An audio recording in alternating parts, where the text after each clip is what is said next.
Yo, Shortbox Nation, this is Botter, and I'm here to tell you right now that con season starts early this year with the return of Northeast Florida's premier anime, comic book, and sci-fi event, Collective Con. That's right, Northeast Florida's largest pop culture convention returns for its 10th year on March 8th through the 10th at the Prime Osborne Center in Jacksonville, Florida. 10 years of Collective Con, they're pulling all the stops out to make sure this is a can't-miss event. And the guest list they got going, don't even get me started on the guest list. I mean, they've got A-list celebrity guests and voice actors from some of your favorite movies, anime, and video games like Elijah Wood and Sean Ashton, Ray Park, Trisha Helfer, Ross Marquand, Max Middleman, and Bo-Katan herself will be there, Katie Sackhoff. Ooh. Tell me what other convention is giving you the opportunity to meet Frodo and Sam from Lord of the Rings, Darth Maul, and One Punch Man all under the same roof. Oh my goodness. Only at Collective Con.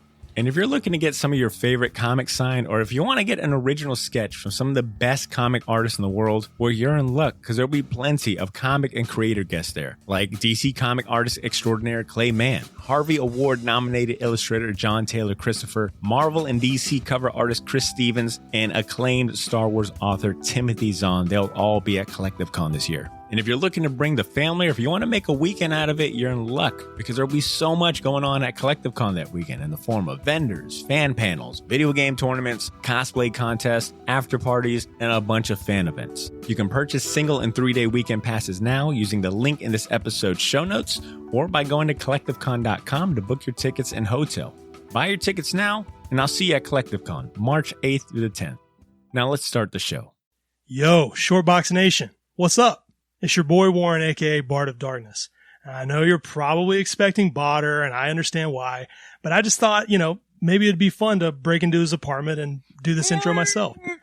If you listened to the bonus episode last week, you heard us talk about how we're going to team up and release this pilot for my upcoming podcast called Simpsons is Greater Than.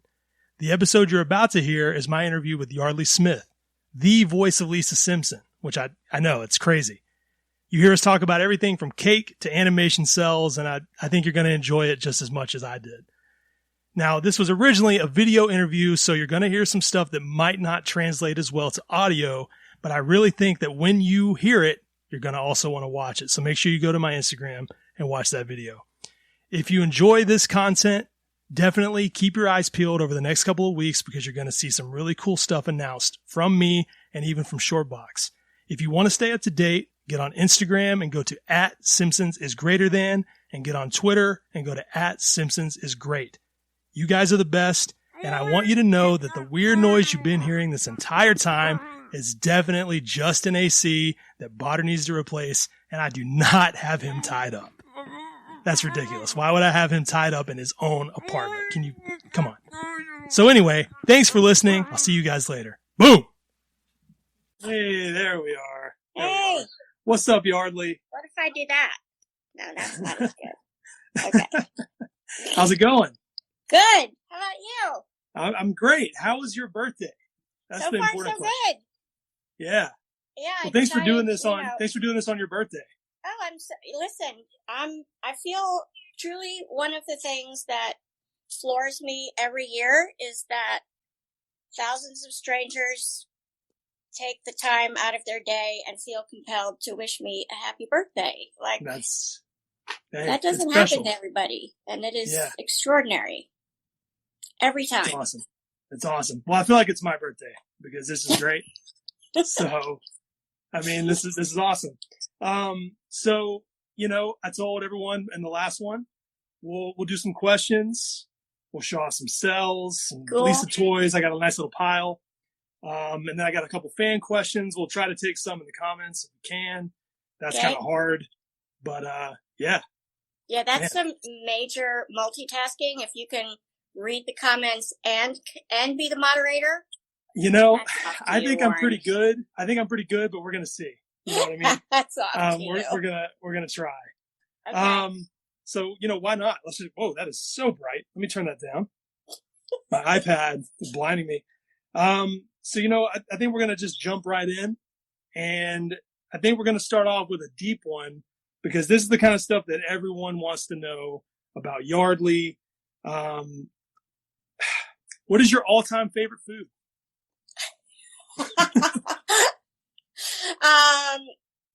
Well, it's funny you ask that because for years, it's been a toss-up between cake and bread and butter.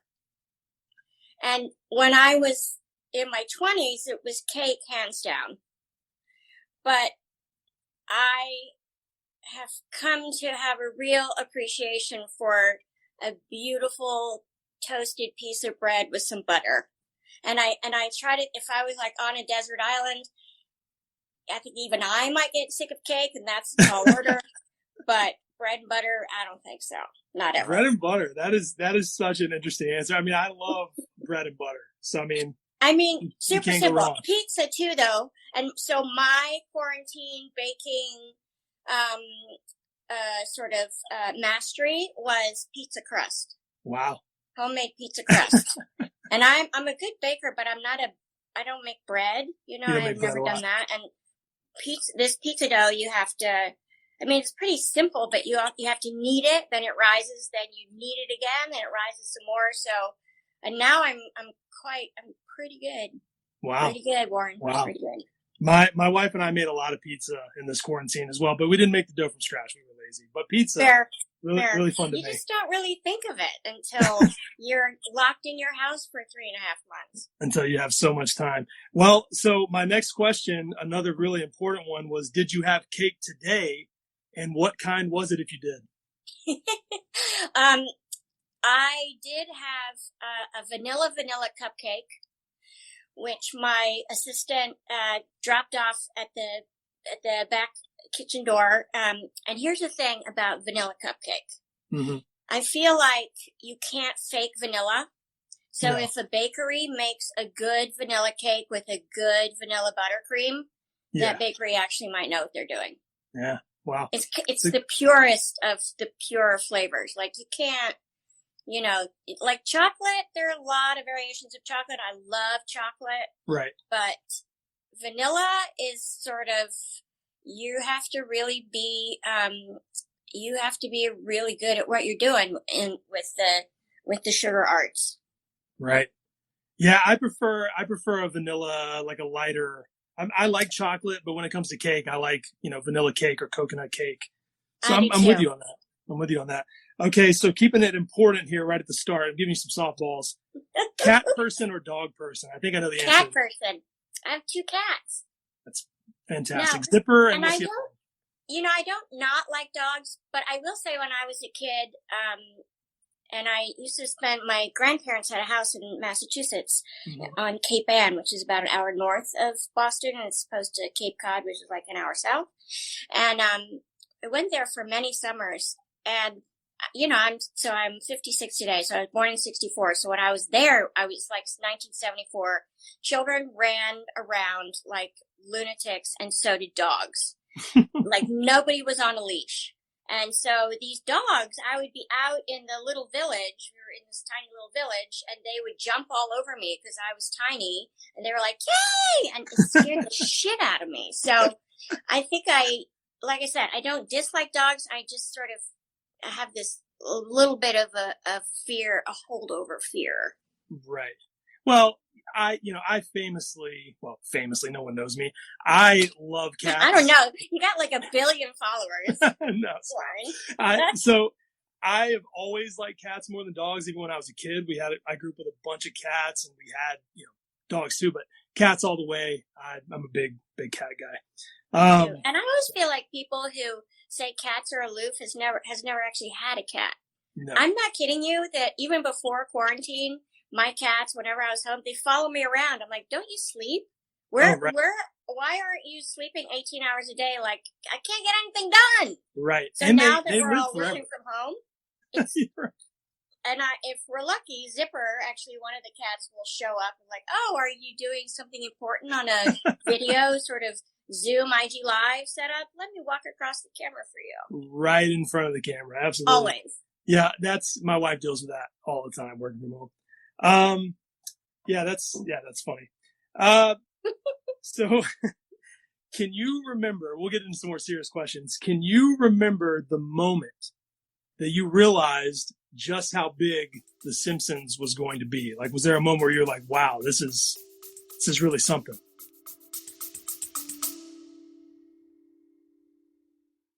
Yo, this is Botter. Sorry for interrupting this episode, but I'll keep it brief. I wanted to let you know about a massive sale we have going on over at the Shortbox store on all of our merchandise and apparel. That's theshortboxstore.bigcartel.com. You can now save 20% off your entire order using the discount code YOO, Y-O-O. So if you've been waiting for the right time to finally buy that gauntlet snapback, or if you ever wanted to buy any of the shirts you see me wear on the podcast, well, now's your chance to get them for a steal. We still have a few sizes left of everything, but they won't last long, and once they're gone, they are gone. And then I mentioned that all of our apparel is screen printed on high quality material. None of that heat transfer or direct to garment stuff. Our shirts are some of the most comfortable ones you'll ever wear, and the hats look even better in person. So wear your support for the Shortbox Nation proudly, knowing that you're going to look damn good doing it. Get to theshortboxstore.bigcartel.com as soon as you can, and don't forget to use that discount code YOO, Y-O-O, to save 20% off your entire order. All of this information can be found in this episode's show notes if you want to get there faster.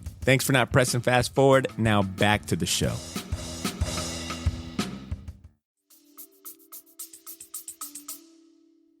I don't think it's a very interesting question, because when I've heard interviews with rock bands, they will often say, we were kicking around for 5-10 years, whatever, doing our thing, and then all of a sudden we heard that there were thousands of tickets being sold, and then all of a sudden we were backstage and we could hear the roar of the crowd, and that was when we went, oh wow, like this is legit, right? Right.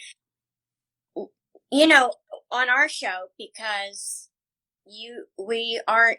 it's not live, and you actually don't even see the actors for the most part. Now, of course, much more, but back in the day, no. There wasn't like a singular moment, but I will say that when we went to half-hour episodes, from the Tracy Ullman little shorts to the half-hour episodes, I remember two things. I remember hearing the scuttlebutt in town, because Fox was such a new network. The other three networks are like, I don't know if you can swear on IG Live. I think you can. Yeah, go ahead. Okay, the other networks are like, who the fuck are you? Get out of here. There are all these three major networks. You are like, and we don't like you. And they didn't have very many shows. And there hadn't been an animated show on prime time since the Flintstones. So everybody said, this is bullshit. It'll never fly. Don't even worry about it. And if you've read Mike Reese's book, around Right. Springfield Confidential, Mm-hmm. he talks about even the writers being told by Sam Simon, don't worry, it won't ruin your career because nobody will ever see it. Right. And then I do remember, because we were a mid-season replacement, so we had 1989 Christmas special, and then the next 12 episodes were at the beginning of 1990. And Mm-hmm. it hit so big. And then that whole year, like 1990, was when Fox, they're no dummies, went, oh, really? Cash cow? So they started to crank out all this merchandise, like T-shirts, and mostly T-shirts. So many T-shirts. And I could be out in the world and see a whole crowd, like a whole family of people wearing Simpsons T-shirts, and they didn't know I was the voice of Lisa Simpson. It was like being a fly on the wall. I can't imagine that. Well, I didn't put this question on here, but I imagine, has there ever been a time where someone heard you in a place and said, wait a minute, are you Lisa? Oh yeah. Because, I sound so much like her. This is me. This is So Lisa similar. Simpson. It's just not that far apart, right? So it happens quite a bit. And I think there's a kind of a quality to my voice. I'm told my voice is set very far forward here. Mm-hmm. And so I always wish, on the rare occasions that I'm sick and can't go to work, somebody fills in for me. It's usually now Chris Yeardley, who fills in for all the guys and does all sorts of incidental voices on our show. And Oh, wow. he's amazing, and he does a lot of video games. And but he'll do me. But even before him, Tress McNeil often used to do me.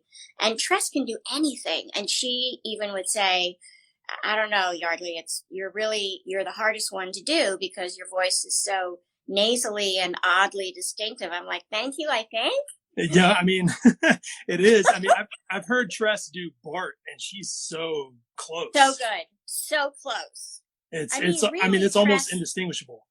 Absolutely, she's such a chameleon. She's so brilliantly talented, which is why she does, pretty much every cartoon all of us have ever watched. Right. It's wild. It's wild. Yeah. Well, that was the next question, really, is when you first heard that they were being picked up as a half-hour sitcom, were you surprised? Were you like, what was your reaction, or did you sort of see it coming towards the end of Tracy Ullman? I never see anything coming. I really am. I think Nancy Cartwright would tell you that she saw it coming. And then Nancy she's a tremendous optimist. And so she's always said, like, oh, I think we're going to, I feel like I remember in season 10, her saying, we could go for 20 seasons. And I was like, you're out of your mind. Like, nothing goes for 20 seasons, right? But I do remember when we got picked up, I was just, as an actor, you are constantly looking for a job. And the Simpsons got picked up the same year that Herman's Head launched as a sitcom on Fox. Very true. And so that was like the busiest 3 years, while Herman's Head only was 3 seasons. And I was so happy. I used to really sort of hang my value on how busy and productive I was, which is, children, don't do that. Right. This is a cautionary tale. Good advice. At 100% you should have goals, and you should, set the bar high, touch the bar, keep raising the bar, don't ever give up. But, to attach your identity to your job, is a really risky proposition, because at some point you probably won't be able, you might not have that job. And then what? Then who are you? Then you'll have an identity crisis. So, as actors, and at that point, let's see, 1990, how, are you good at math, Warren? I was 24. I'm 1964. I was like 26. Yeah. 26. 26. So, right. But I'd already been doing The Simpsons for 2 years. So, but I'd already been in the business for almost a decade. So I just was really happy to be working. Now, I also have famously said, that I didn't care about voiceover. I didn't give a shit about that. That was not how I was going to achieve world domination. So I really loved my character, but in terms of, is this job going to move the needle for me?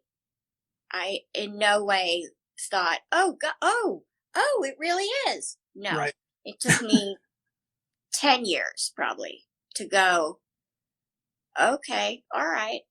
And again, that has so much to do with, it was multifaceted. First of all, there's still kind of this kind of whisper campaign in show business that voiceover isn't really acting, that it's kind of a subset of the art, that it's less than, that you're like, people still say to me, oh, you just do voices, right?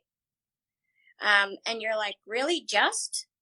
Because, so I was watching I'm a member of the Television Academy because I won an Emmy in 92, which was great and so fun. And so was watching everybody's little clip reel for animation, right? For the character voices in animation. I'm telling you, they are not all the same. There are good and there are not good. And then there are extraordinary.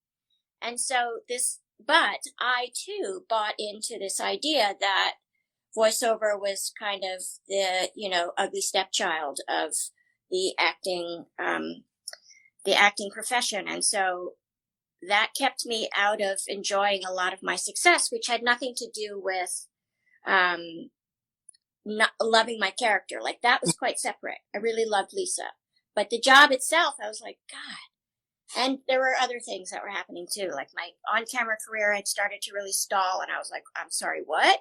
Oh, no. Right. Like I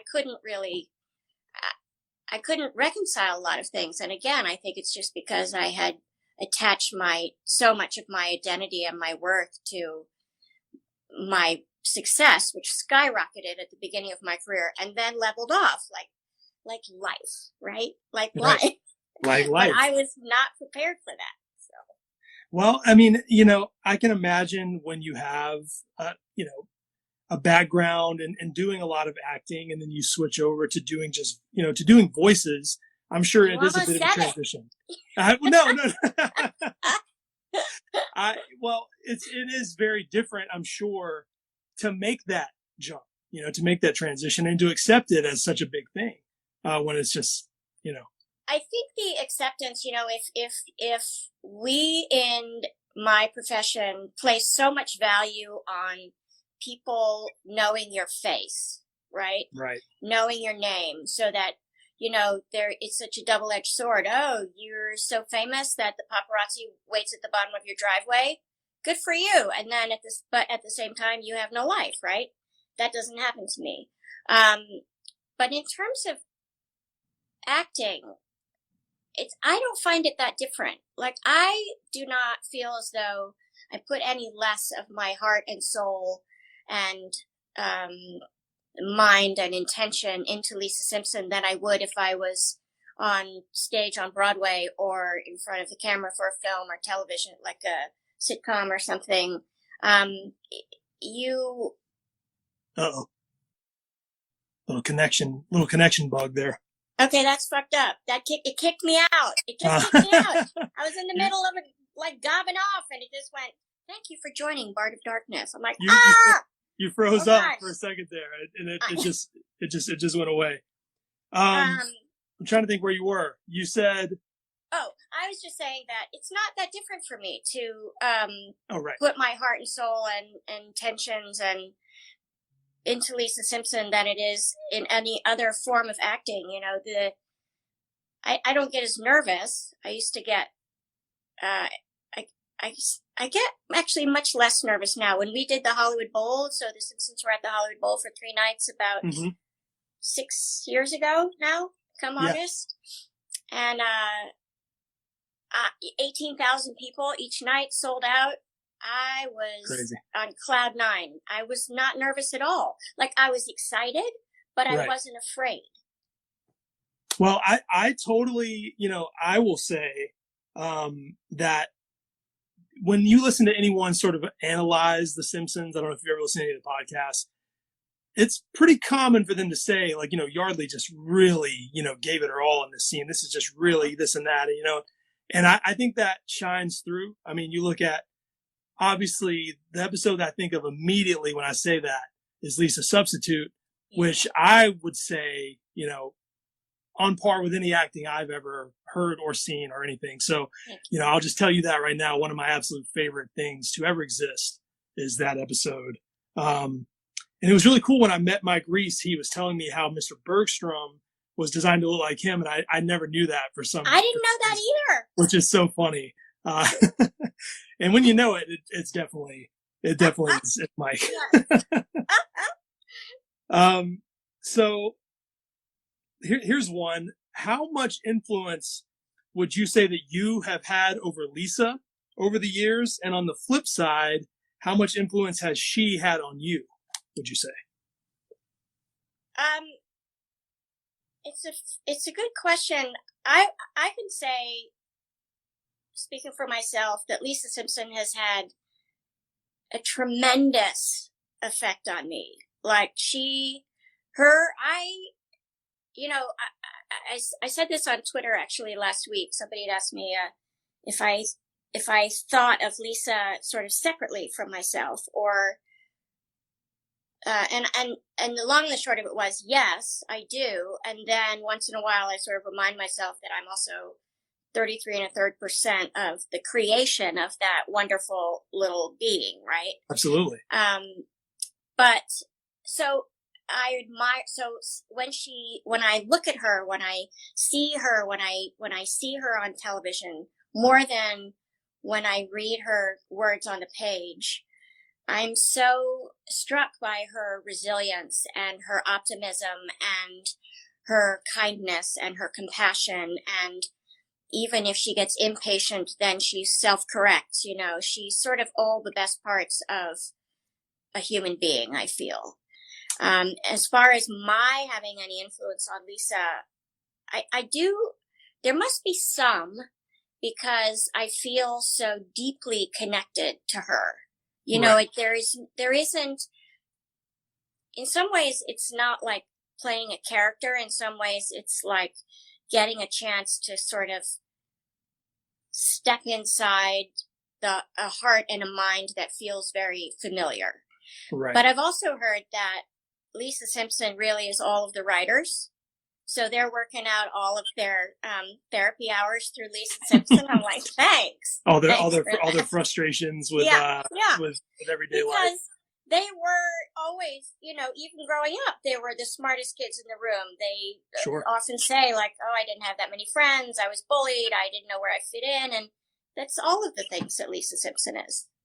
It's true. I've told you this before. She's my favorite animated character ever. Hands down, which is, I'm sure that's mostly a testament to you.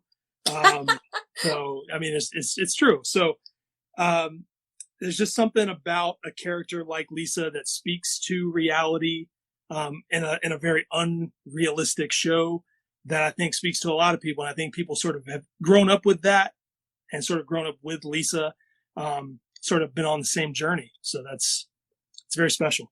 Very special. I agree. So you did a Simpsons Sunday a while ago. I love those, by the way. Thank you. Please don't ever stop doing those. Where you made a drink called the Lizard Queen. Oh yeah. So Lizard Queen seems to be a favorite Lisa moment for a lot of people. I feel like that's like a very, it's going to be high on the list for almost anyone. Yeah. Where does that rank for you? And do you have a few moments along with that are sort of special to you that you think of immediately when you think of Lisa? Yes.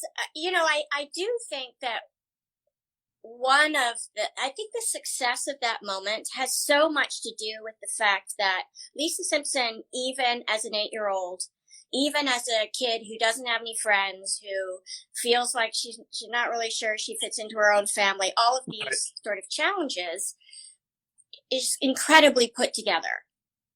Again, like, she's compassionate, she's resilient, she's funny, she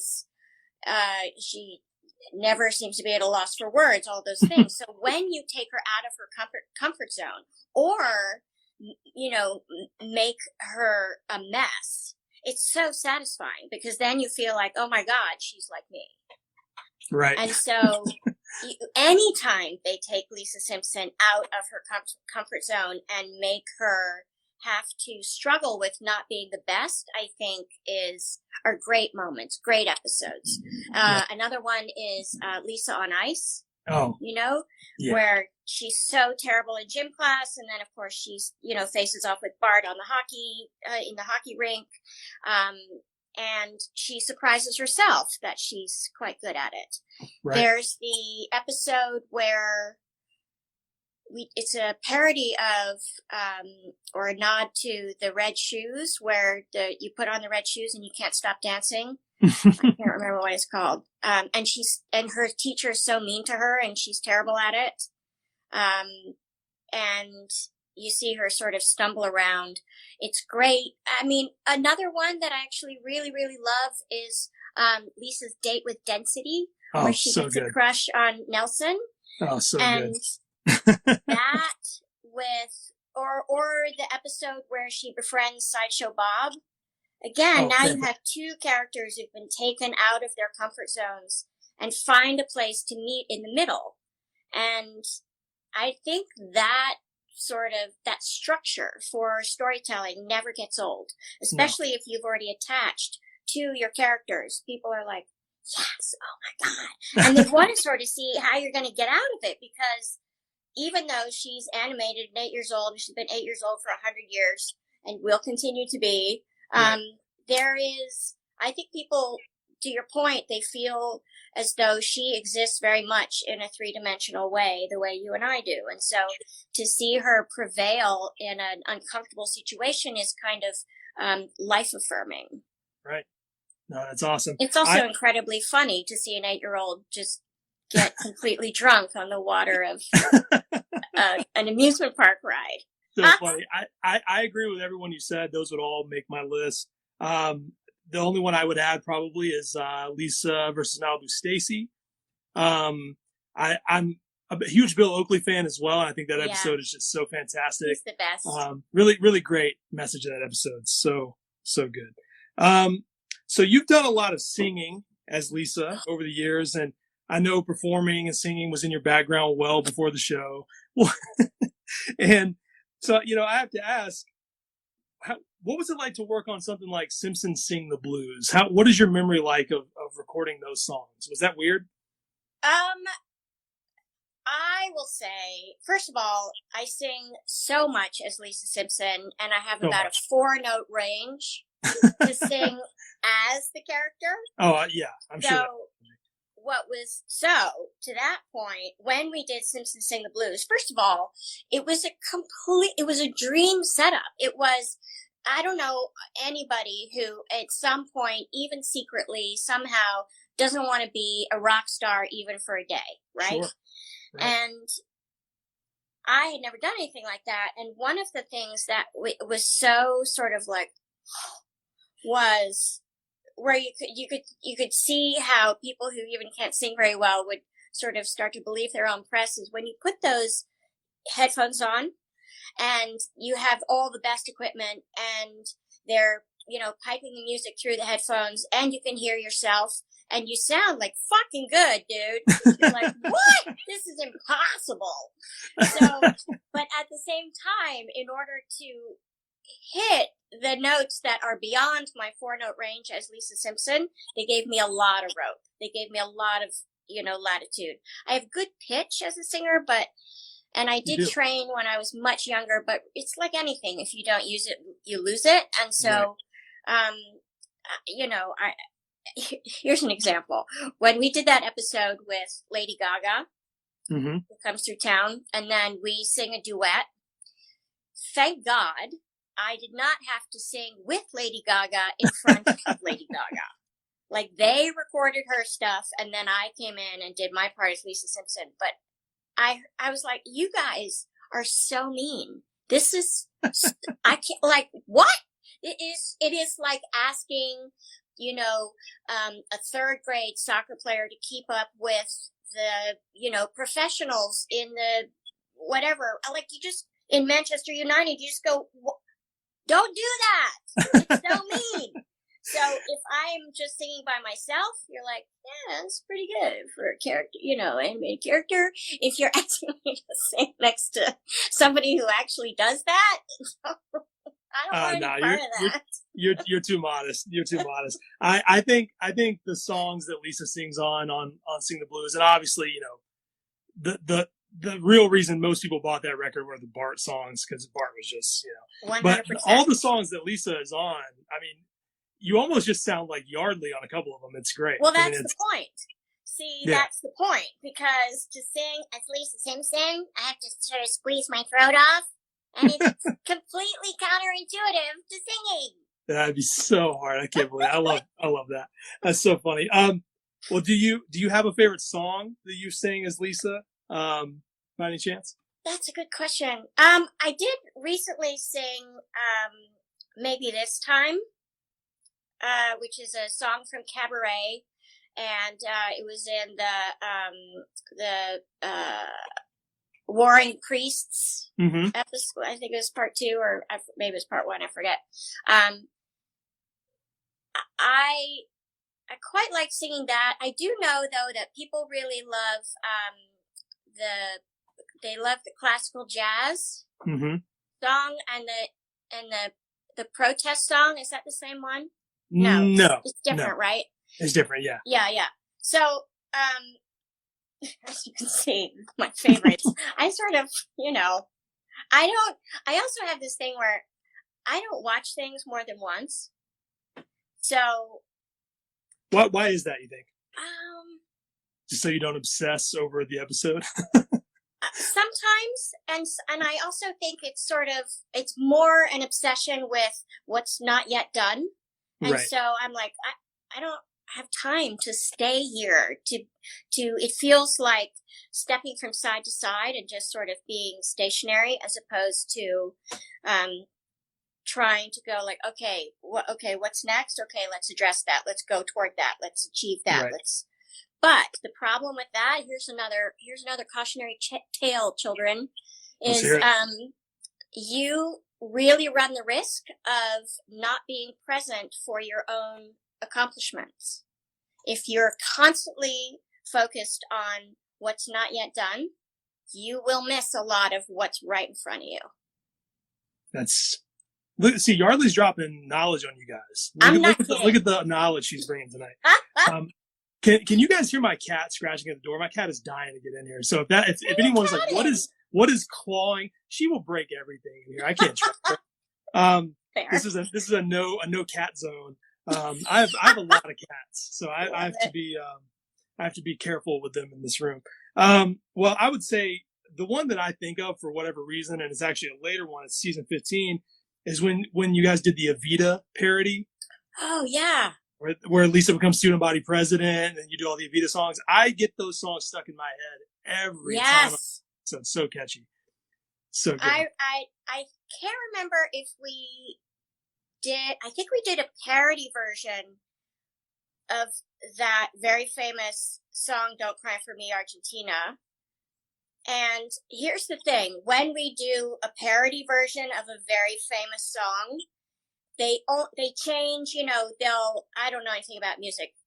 I took piano for a while and I was pretty good, but I don't, they'll change the pitch about a third, or they'll change, every seventh note in a bar of 8, so that the problem is for singing it is if you know the song, if you're familiar with the song, you of course want to default to the original, but you can't because we didn't get the rights for that. Now you have to sing the stupid fucking parody version, which you'll never learn because it's so close and not different enough. And you're just so like, close. Why are you doing this? So that's so good.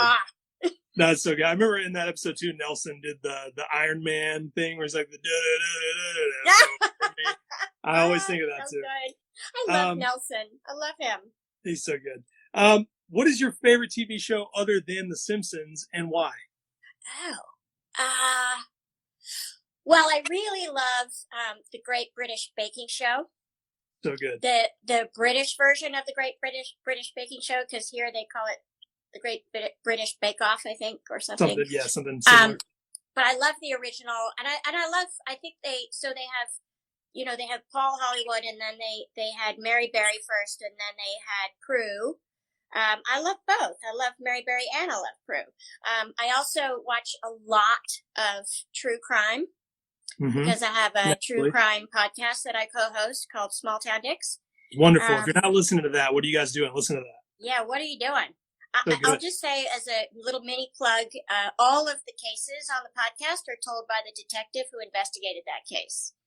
And we have, we often get suspect interviews and 911 calls. We file FOIAs for all those. So, and I co-host it with identical twin detectives, Dan and Dave. We never give you their last names. But it's very, very good. So, but even before that, I really loved true crime. I want to know that if shit's going to go sideways, that there's a whole group of people out there who are willing to go toward things that the rest of us run from and put the train back on the tracks. Absolutely. And it's just obviously, it's a tough time for law enforcement. And I think, and as Dan and Dave have said, it's self-inflicted. But I also, I'm cautious about painting anyone from any group with a broad brush, right? Like, we're all people, and for the most part, we're all doing the best we can. So I'll just leave it at that. Sure. No, definitely. Everyone should listen to that podcast. It's really good. A lot of great information, and you get to listen to Lisa tell you. I swear a lot on our podcast, but also, to be honest, I actually don't do very much talking. My purpose is, so Dan and Dave being detectives, one retired, one still active, I are really the ones who can speak to the finer points of the investigation with either our guest detective or their own investigations. I am you. Like, I'm the audience who, if you had a seat at that table, hopefully I ask the questions that you would ask. And they're all spontaneous in the moment. Like, and I have no shame about the stuff that I don't know. Like, what is that?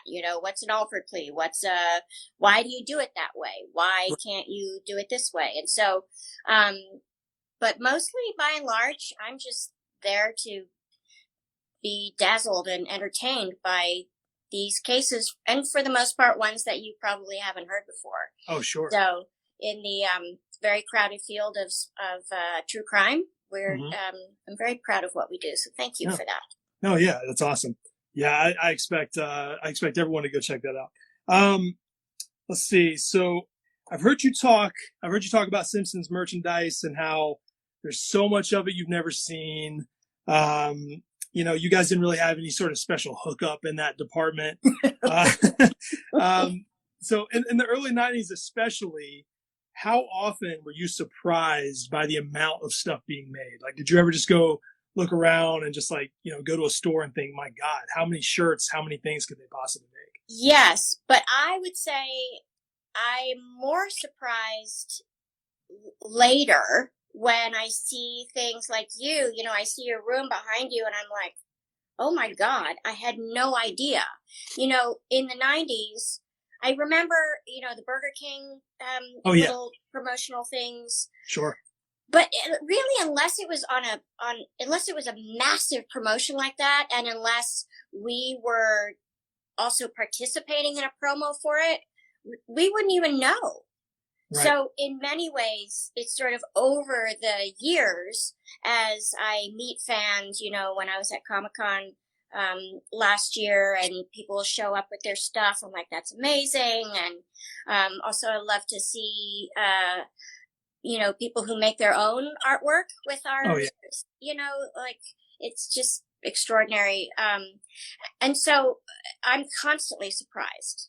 It wasn't just the 90s. It's still today where I'm never, and I was I had a shoe company for about 5 years. I was making shoes in Italy because I have a lot of clothes and I didn't have any beautiful shoes that were comfortable enough to carry me through my day. And I was like, well, fuck that. I can help solve this problem. I can make my own shoes.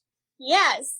And so we made them in Italy. So I go to Italy twice a year to work with the factories and correct the samples and stuff like that. And I was out in the suburbs of Tuscany. People are like, oh my God, Tuscany. I'm like, it's beautiful. But let me tell you that a factory town is a factory town is a factory town. Sure. But they were so nice. And we would always have lunch at the local truck stop or cafe or something like that. Right. And the Simpsons would be on at lunchtime every time. And the Italian Lisa Simpson sounds quite a bit like me. The rest of the family, not as close, not as much. I've listened to some of that, yeah. But while I was there, I bought a little Lisa mug. Like I bought a mug that's just this stupid little yellow mug. Like, I was like, I never saw this. I'm going to get it. It's everywhere. I mean, when I was a kid, there's photos of me in Bart pajamas, the whole, so I was watching from the time I was 3 years old. But I remember going to J.C. Penney and places like that and it just being literally everywhere, just floor to ceiling, so it's crazy. It has to be next to Star Wars, one of the most merchandise things ever. And I can tell you, I've been collecting for almost 8 years and I find stuff every day that I've never seen. Really? So, yeah, it's crazy. I mean, it's endless. Every country has their own thing. It's just, I'll never have it all. I know that for a fact. Yeah. So. But you and that guy, that guy, you guys are mad collectors. You always show hey, you especially always, show us pictures of things where you just go mind blown again. It's wild. Well, with that said, do you want to see some stuff? You want to look at some stuff? Yeah, I do. We can I guess we can sort of trade off. I'll show something and you can show That us sounds great. So I will start off with this Cadbury chocolate from New Zealand. Oh my God. Now this is still in there, which is weird. So this is still. How old is it? You don't this is from 1990. So this is. Yeah, you don't want to eat that. Yeah, you don't want to eat this, but I love the art on this. Wow. Wow. Really That's cool. Beautiful. Yeah. Shout out to my friend Nadine if she's in here. She actually mailed me this at one point. So. Go really Nadine. Cool. Yeah, it's really Hell cool. yeah. I will show you. So the Simpsons were postage stamps. Oh yeah, love right? that. And there was a ceremony, and so they gave us a whole sheet of stamps, and then I had Matt sign mine. Oh my God, that's so great. Which is I love so the way great. he draws, Lisa. I know. It's so charming. It has such great texture. And this hangs in the guest bathroom. This frame awesome. picture. I love that. It looks great in the frame. So here is this is sort of like one of the cheaper items. This was sort of like a party favor sort of gift type thing, made by a company called Jaru. And this is a stamp set. That's so great. So and it's got like that on the bottom. I don't know if you can see. Yeah. Oh my God. Yeah, and this was actually made in Florida, which is crazy. I emailed this company once and was like, "Hey, do you guys by any chance have any old promotional things laying around?" And they were like, "Sir, please stop calling us." They "Sir, leave us alone." Yeah, I love this little thing. There's a whole bunch of these. They're really bizarre. I didn't get that. I wish I had. See, you should have gotten a care package every time. That's ridiculous. I would still be using those stamps. Absolutely. Because I actually still will write a handwritten note. I'd use the hell out of those things. Well, the next time I find one, it's yours. I'll find one for you. Bless your heart. Yeah, this is a highly coveted item. So this is. Oh my God. A cell. It's actually a Saracel. Right. It's limited edition. It's a Gicle. Gicle. How do you say that? Gicle? I don't know. Anyway, I think it's a process. It's how they do it. And this is they made 195 of them. Oh my God. And that's I crazy. love this. It's from the movie, of course. Yeah, of course. Spider-Pig. But it's so fun. That is so cool. It's I don't really. Saracels are interesting because they look a little nicer than cells because they're like more of almost like an art piece. Right. I saw one online that was like the intro, like the Broadway style intro. Yes. They made a Saracel of that too. Which is really cool. You have one of those? It's that. Isn't that the can you see that? Oh yeah, you got it right there. Right? Look at that. The elephants? Yeah, I love that thing. Yeah. I gotta track one of those down. One. I gotta get one. So I grabbed this because I thought you would really like it because they gave Lisa some really weird catchphrases that are not really catchphrases. Yeah. This is a weird UK pin where she just says, "What a moron." And it's such a horrible expression that I feel like it's so off-putting that the phrase along with the expression, any little girl who wore that would find herself alone on the playground. Why Lisa? Why not Bart? And this is 1990. Right. So again, very old. Like they were just like, yeah, sure, this is something she would say. Sure, whatever, anything. She would say that to Bart. It's funny, once in a blue moon I could probably count all on one hand the number of times where they've had Lisa or Bart, it only seems to happen with our characters really, say something that the other one really would say. Right. And then by the time we got so at the table, we read it, and then you get to the record, and you're like, yeah, no, it's better you gave that line to Bart, because Lisa would never say that. Or vice versa. It almost never happens, but once in a great while. Yeah, sometimes.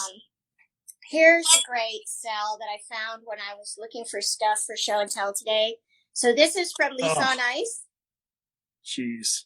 And I just love the the pearls in action. That I mean, is everything. It's so amazing. That is so so amazing. great. I've never seen a cell from that.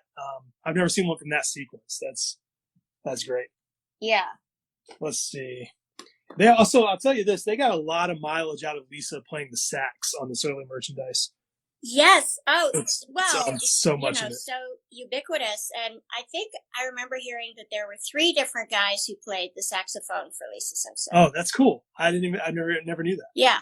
That's so bizarre. So this is a poncho, a Halloween poncho. You can see. Oh my God. And you have Lisa dressed up as a witch. And it has 2 languages. So I actually don't know why that is. I think it's from Germany, maybe. Or no, it's from Canada. It's Canada. So, it's sort of like when you there are certain foods, or cat food, for instance. It will have also it will say, pour le chat. It'll be also for Canadian. You're like, really? So funny. All right. Yeah. Why so not? Funny. I love her nose. This is that a really is great fantastic. drawing. Yeah. And 91. that's from an episode, isn't it? Because that it looks so similar. To me. It looks so similar to something. It's just it was used in like a promotion for Treehouse of Horror or something. That could be it too. Yeah. That's the stuff that gets hazy for me. It's hard to remember because it's like, wait a minute, I've seen this drawing before. Like exactly. But I love that it says Lisa Simpson Masquerade on it. That's so funny. It's so great. Really bizarre. I love it. Piece. Yeah. Let's see. I wanted to. Oh, see, this is so sweet. Well, speaking of Treehouse of Horror. This says. Let's see. Oh, there's no. So when we get cells every year, let's see, I should say on the bottom. Although I don't think it happened last year. We are given 2 production cells. And then anything else we want, we have to buy. Mm. So, and usually it comes with, there's one that it comes with, so do you see this? Oh, yeah. Right? With the certificate of authenticity, and it will tell you what show it's from. Mm. But some are missing it. Right. And then you're like, oh shit, I don't know. Like this one, maybe you know, because you're quite well versed. So I know I'm gonna shoot off the hip here. I think that is Treehouse of Horror 11 or 12, but it's like the Harry Potter parody, I believe. Oh yeah, right. I can't. You're I think it's right that it's Treehouse of Horror. I just can't remember, and I can't tell from the little scribble at the bottom because, of course, I think they thought nobody's going to want these. I'm just going to make a little notation for myself, right? These animators. I just want to point out that my mother is watching this, and she just wished you a happy birthday. So, my mom's name is Cheryl. You want to tell her hello? Cheryl? That is so lovely of you. That's really sweet. Let's see. I gotta. So this I actually bought from Al Ovadia, who used to be the merchandising president for Fox. Oh yes. I don't know if you know that name. So this was never actually made. It was supposed to be a children's jacket. Holy shit. Why wouldn't they make that? I have no idea. So this design got used a lot, but this was like a sample. Yeah. And they never actually, I don't think they ever actually put this in production. There's nothing on the front. It just has like the little sample tag. That's incredible. Yeah, I bought this several years ago. I also bought his cast and crew jacket. Oh, right. The one with the red leather sleeves? Yeah. Yeah. So this jacket is very special. My wife, my girlfriend at the time, bought this for me as a bit of a surprise, and I freaked out. Brilliant. Here's a really sweet, I feel like quintessentially Lisa Homer moment. That's great. You know, and this is from Homer versus Dignity, the year 2000. It's a great one. The original air date was 11/26/2000. It's so good. I'm gonna need eventually. I'm gonna need a full count of how many cells you own because it's. I know it's a lot. Is that like a stack in your closet? I know when you did that, like your Simpsons closet, that's just a stack of cells. Yes, and Killing so I don't really have. I don't like stuff. I just have this aversion to clutter, but the art is so beautiful.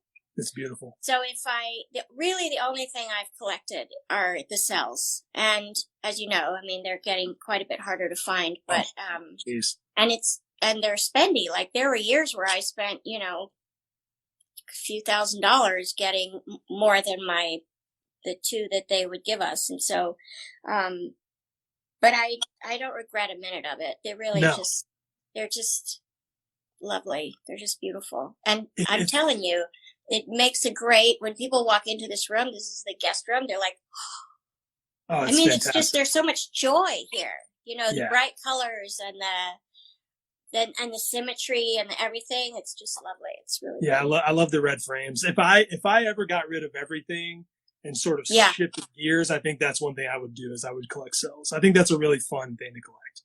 Yeah. It's really great. It is. And because they're all different, Yeah. So cool. So. So this is not that crazy. I'm assuming you've seen this one. This was one of the first dolls ever made of Lisa. Oh yeah. Now, is that one with the plastic head or? Yeah, and she blows bubbles. Oh no. So this was made by Mattel. And it's funny because every little side panel of each Bart, Lisa, and Maggie shows the other kid playing with that toy, which is really funny. It's so funny. And on the back, it has like the back of her instead of the front. You know what? I have to say, they don't invest a lot in Lisa merchandise. I think they feel like Homer and Bart sell much more. Which is unfortunate. I always go for the Lisa stuff, but. Yeah. I don't know how after so many years do you convince them that there's a huge swath of the population on this planet that is devoted to Lisa Simpson. Totally. She's such a good role model, for girls, but also for males, to be like, yes, that's how, a girl with dignity is, conducts herself in the world. And you just Absolutely. go, everything doesn't have to be slapsticky, slip on a banana, fart jokes. I don't know. Well, one thing that is good for, though, is that it's made a lot of the Lisa stuff more sought after because it is more rare. So the Lisa stuff is generally more special, and Maggie. Yes. And, poor Marge. There's less Marge stuff than anything. So the Marge stuff is really, you got to get it. And it's usually like aprons and mugs and stuff. It's I have a Marge apron. Yeah, I have a few. Which I bought, of course. Yeah, it's great. Of course. Yeah. How many more cells do you have? Or was that it? Here's a really funny, I didn't even know I had this. I have two more. So, first I'll show you this one. What is this from? Oh, this is from, it's so weird. I actually, Mr. Burns, he's a brilliant character, but I really don't like anything he stands for. This is 201 Greyhounds, and oh my God, really early, April 9th, 1995. Yeah. This is our second season. Is that true? That can't be true. That would be season 5. Yes. 6? No, season 6. 6. So the other thing that we do is, so it says episode number 2F18. So it was the 18th episode in that season, but 2F does not actually refer to anything that the rest of us can deduce. So yeah, I have a model sheet, like what do you call it? Basically shows you how to draw the characters. Yeah. I got it from a guy a little while ago, and it has a episode code, and it actually is for Lisa Substitute. But I had to Google that to even find out what it was from. Right. I don't speak. It's like some sort of, I don't know what. Production code as opposed to episode code. Yes. And the last thing I have is cell I brought was this, because this is sort of how I feel about the world these days. as the world burns to the ground. So good. That's a great, and I couldn't agree more. I mean, it's nice to stay home, but yes, I'm a homebody, but really, this sure. is a lot. It's a lot. It's a lot. I have two more little small ones. I'll just show them back to back, and then I'll try to. I know you got to go soon. Yeah. So here's a Lisa comb. Oh, wow. That was made by Coastrich. I think I'm saying that right. And it kind of looks the same from both sides.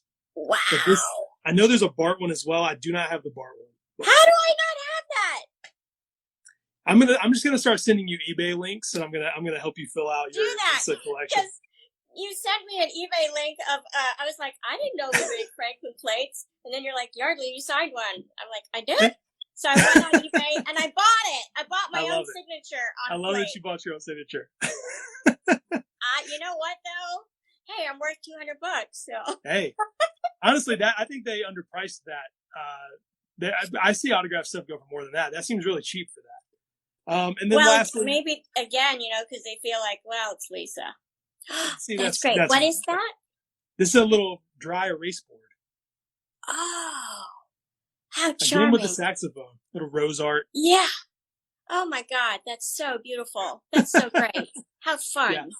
Yeah. I tried to find some of the weirder stuff. You did a brilliant job, Warren. I am so impressed by you. Thank you. So impressed. So unfortunately, the live is telling me that I have 2 minutes, which actually works out. I know you've got to go. I didn't get to the fan questions. Oh. So if you would like, I would love to do this again sometime. Yeah. We can ask some more questions. That'd be fun. I'd love it. That's awesome. Yeardley, I can't say thank you enough. This is thank you. Huge for me as a big fan of you and also a big fan of Lisa. And I'm just humbled that you wanted to do it and hang out with me. It was a blast. And thanks for everyone watching. And it was fantastic. Yes, thank you. Thank you to everyone who joined us. And I was so pleased to spend part of my birthday with you, Warren, and all of the fans. It really, I'm like I said, it never gets old that people just really go out of their way to say happy birthday to somebody they've never met. It means the world to me. Well, you're a very sweet person. It's very awesome of you to do this for the fans. And, your interactions with the fans is something that is special to me. You didn't have to hit me back and help me with the raffle and things like that, but that means a lot that you did. And it means a lot that we got to do something like this. So likewise. Awesome. Thank you. Well, again, thanks everybody. Happy birthday to Yeardley. And see you next time. See you next time. We'll talk soon. Thanks, Warren. Bye, Yeardley. Bye. Damn. Oh, hey, Botter. Yeah. No. Don't act like you didn't break in. What? What are you talking about? Caught me while I was napping. I don't even know where you buy this much rope and gag, but you're lucky this pilot episode is so damn good. Let me tell you something. I don't know who broke your window. I don't know why your security footage looks like me, but there's a coincidence. Right? I'm not that guy. I think the episode was great, and I'm glad that you wanted to release it. Yeah, man, it was an honor to release your pilot episode of your upcoming podcast. Simpsons Greater Than. I know this is a different method that I don't know how many other podcasts team up in this way, but I know our Shortbox Nation out there had a good time, and hopefully your future listeners and folks that came because of you had a great time as well, dude. I mean, how are you still feeling knowing that you had an interview? Your first pilot episode is with Yeardley Smith of all people. Man, I'm feeling really great. Obviously, taking on something like this, there's a bit of a learning curve, especially when I recorded that interview. That was prior to me deciding to take this swing at a podcast. So, I obviously have some room to grow and some things to learn, but I'm super happy with it. I'm super glad that it happened, and I just can't wait to do more.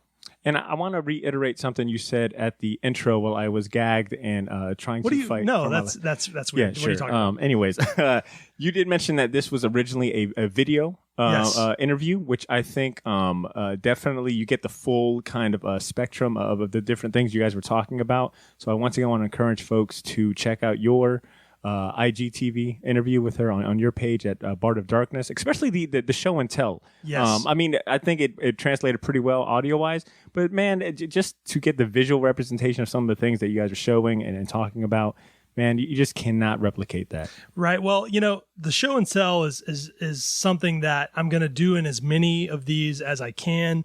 There's going to be some people that might not have time to do the show and tell portion, but I normally will not keep them in the audio format. At least I don't think I will, but Yeardley is just so funny. And I think she did such a good job of describing and talking about the things that she showed us in that interview. And I just wanted to leave it in so people could just keep that little piece of our conversation. And if you enjoyed it, definitely go watch the video, because some of the stuff that she shows is just insane. And it was really cool to show her some Lisa stuff that she's never seen and sort of, share that with her in that way. It was really special. Yeah, man. And so we got this out the way. I think we have one more episode to premiere on your behalf here on the Shortbox channel.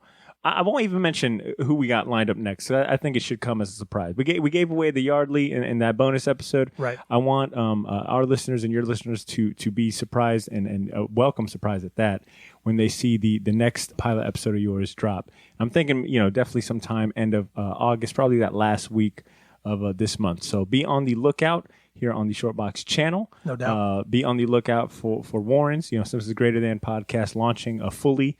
These episodes will be on there, of course.